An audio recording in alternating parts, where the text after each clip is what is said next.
Hi everyone, I hope you are having a great day so far, and I miss all of you so much. I'm ready to be back in the classroom with all of you. In today's video, we are going to talk about three things.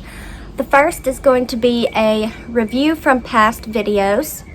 Then we will look at some scenarios.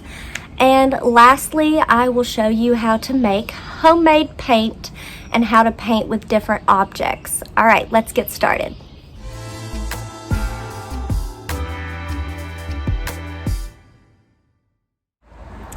Over the past few weeks, we have been talking a lot about different things, about who to trust, how to look for danger signals and things like that. I'm going to review from all of those videos so that you kind of have a refresher in your mind about what we've talked about. So some people will use other kinds of tricks with the intention of hurting someone or making you a victim. Lying means not telling the truth. Okay, nobody likes to be fooled by a liar, and a person who lies should not be trusted. Some people lie with the intention of hurting someone or hurting you. The predator that we've been talking about may use what's called lures, and this is the definition. It's something that will catch the interest and attract the victim. Predators have become really tricky in how they use lures to get their victims. A safety plan, which we talked about in the last video, is a set of rules to help you be safe. For example, when you are by yourself, you should lock the door. You should learn how to use your own key to unlock and lock the doors. Before you answer the door, you should ask who it is, and always use caution with anyone who comes and you're not actually expecting them to come. When you answer the telephone and use the internet, do not give out any of your personal information. Do not accept rides from people that you do not know, even if they say that your family or your personal support helper said it was okay. Be guarded when anyone talks about money. Be cautious when anyone offers you something for free, because they may try to trick you because they want something from you. Some people may be friendly to you just to get something from you, okay? Like money or your identification, your address, anything like that. The most important thing you can do is call 911 in an emergency, and remember, if you call from a cell phone, you'll have to give them your location or tell them where you are. Now let's get into some scenarios and see what you would do if you were in this person's shoes.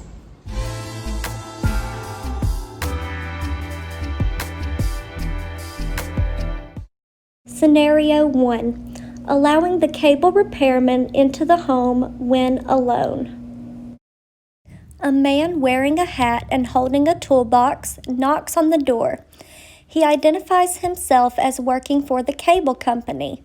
He explains that he got a call to come fix the TV. The victim says that she is alone and can't let anyone into the house.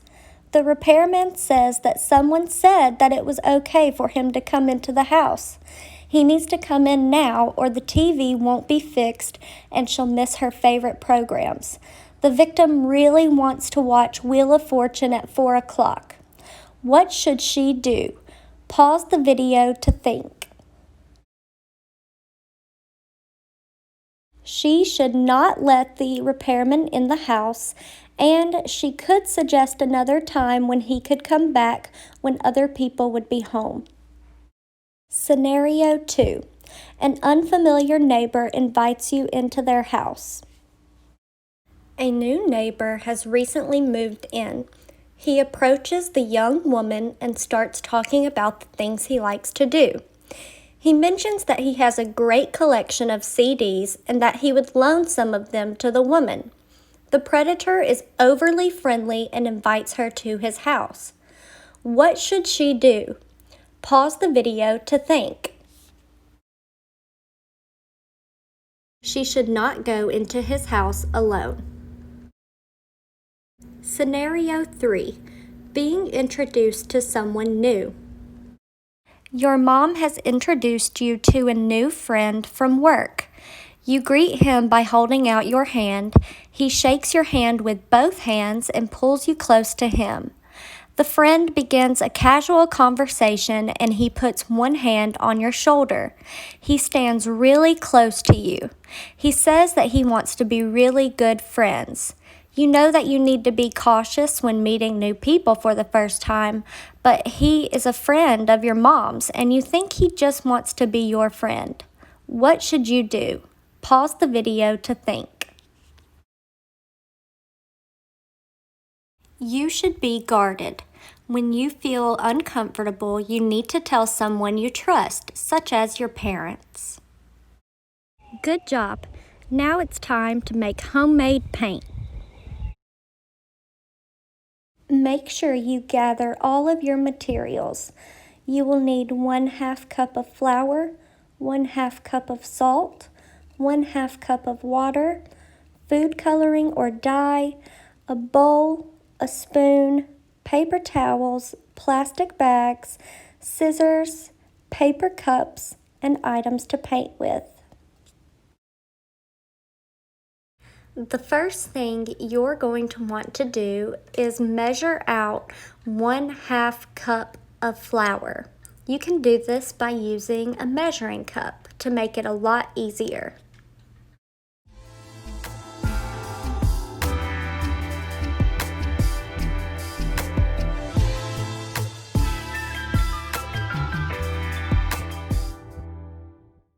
Once you have 1/2 cup of flour, pour it into the bowl. Set your flour to the side, and now we will measure out 1/2 cup of salt.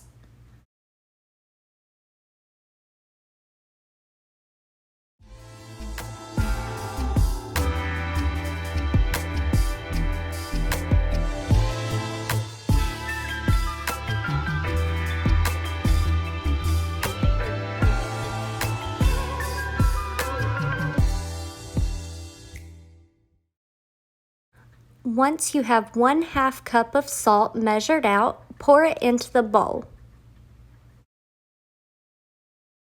Now you will measure out 1/2 cup of water. And Miss Lakin was not very good at this and I made quite a mess, but that's okay, you can always clean it up. Pour the water into the bowl and now it's time to mix it all up.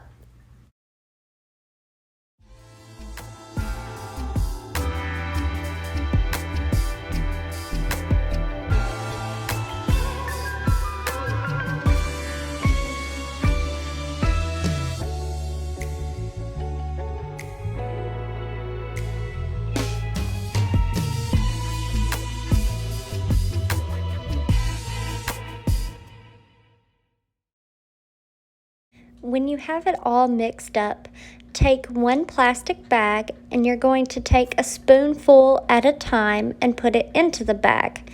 You don't want to put too much into one bag in case you're wanting to do multiple colors of paint. Heads up, this can be kind of messy, but no worries, it comes off with water and a paper towel.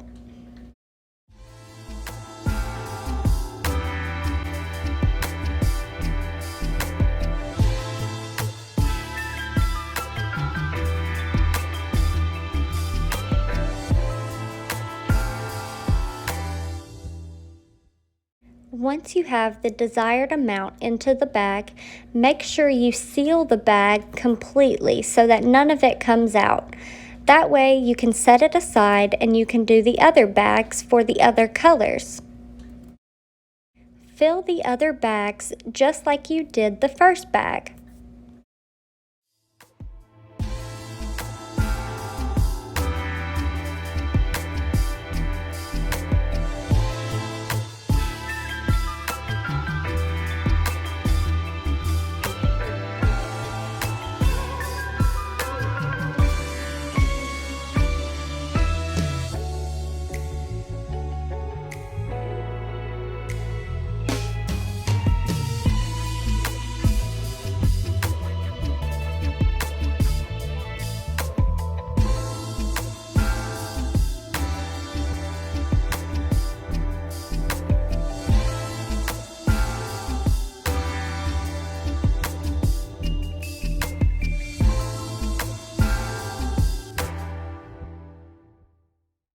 set the bowl to the side, and now it's time to add the color to our bags. I'm going to use a glove because I'm using dye instead of food coloring, but feel free to use a glove if you need to. Take a bag and open it and choose your first color. You'll want to just squeeze a couple of drops or however much you want into the bag to give it color.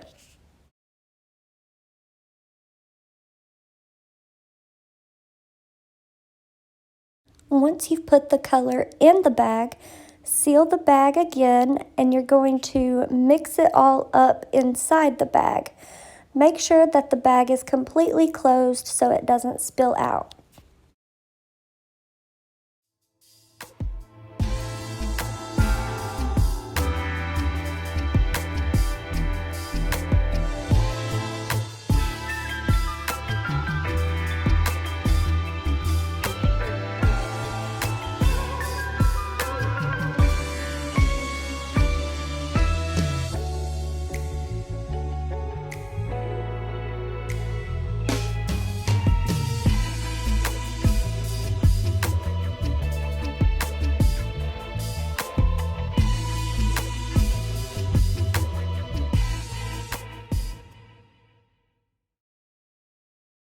Now that you are done with the first bag, put the lid back on your dye, and you're going to do the same thing with the other bags that you have.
Now would be a good time to clean up your area a little bit, just so that it's not as messy.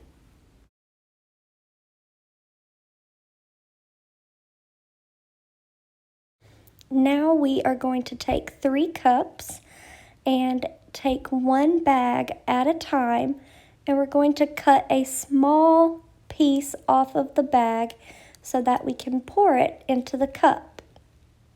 Always be careful when you are using scissors, and if you need help, you can ask somebody that you trust. Here you can see me cutting off just a tiny little piece in the corner of the bottom of the bag. This will help us to pour it into the cup and not make as big of a mess. When you have the first bag cut, be careful and squeeze the paint into the cup.